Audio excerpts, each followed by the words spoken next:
You're listening to Snippets from the Summit with your host, Scott McKay. How's it going, gentlemen? This is your main man, Scott McKay, with another Snippet from the Summit. Today, we're going to talk about a topic that I may have to describe a little bit to you for you to get the feel of exactly what I'm getting at here. And that's in large part because it's also a topic I've never heard anybody discuss before, even though it's something that goes on an awful lot between men in this world. Here's basically how it works.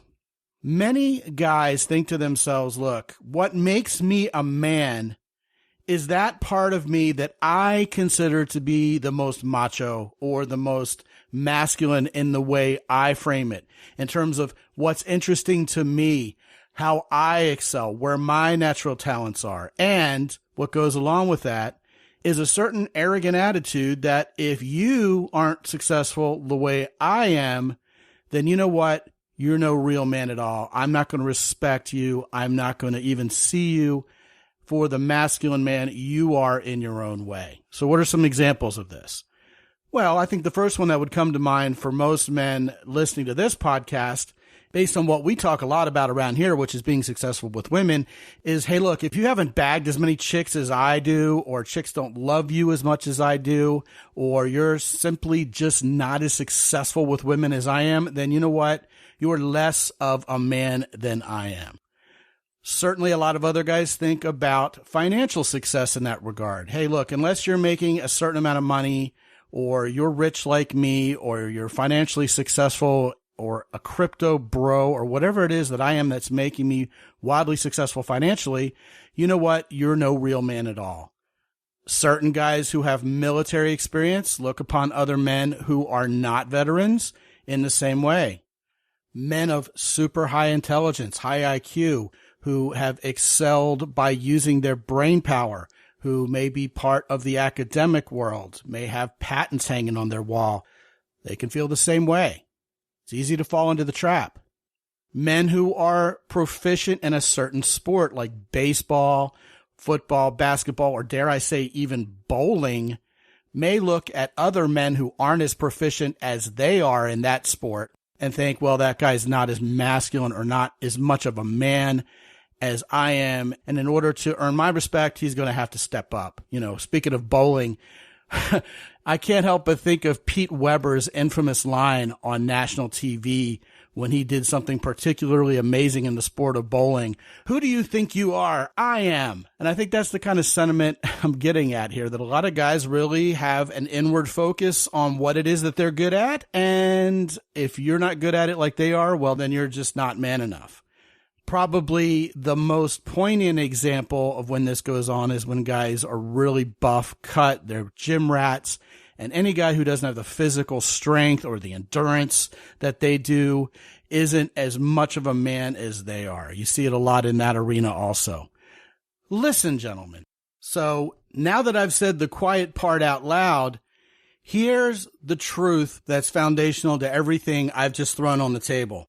Believing that other guys aren't real men unless they excel at exactly what you excel at to the level you excel at it is not only obviously shallow at best and insecure, it's kind of like a Dunning-Kruger effect relative to masculinity, okay?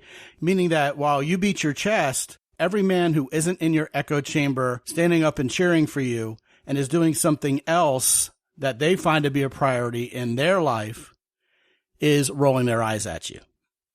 In other words, all the guys who are making a lot of money are rolling their eyes at all the gym rats, even as all the gym rats roll their eyes at all the guys, those rich douchebags making all the money. So what's the proper response to this? Hey, you know what? As a man, you're going to have natural gifts. You're going to have passions. You're going to have purpose that is important to you. Focus on that. Be the best man you can be at that. But you also have to give some respect to men who have other gifts and go about being the best man they can be in the way they choose to, in the way they feel is best for them.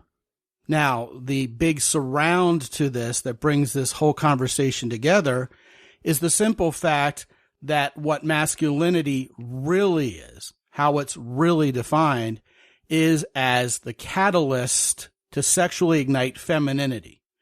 When you are a man who provides, protects, leads, and has control over his environment, can manipulate his world as a man should, that's when women are going to be hot for you. You can do that as an athlete. You can do that as an entrepreneur.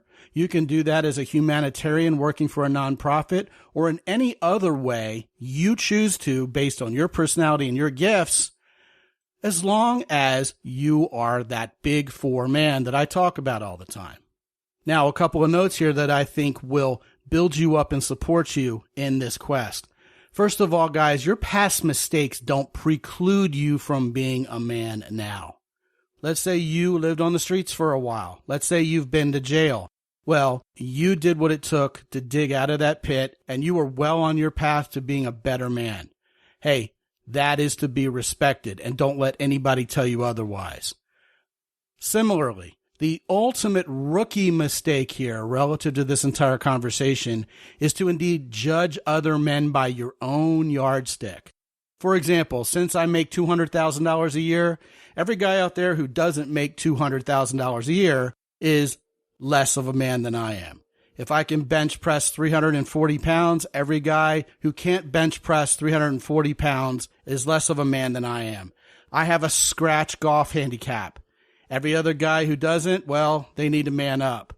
Gentlemen, not only does that sound like an open admission that you weren't a real man yourself until your latest achievement, it overlooks the immensely important value of a real man as an inspiration, leader, or even mentor to other men. If you don't have any time or respect for those other guys who aren't yet where you are, you've excluded yourself from one of the most important and fulfilling parts of being a man. So let's wrap this up, guys.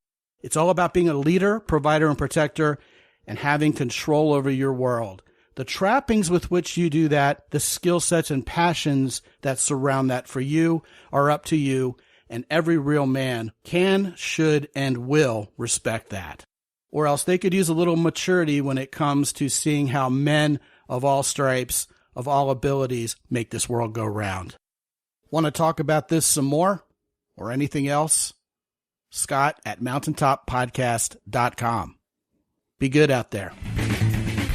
As always, visit mountaintoppodcast.com for more.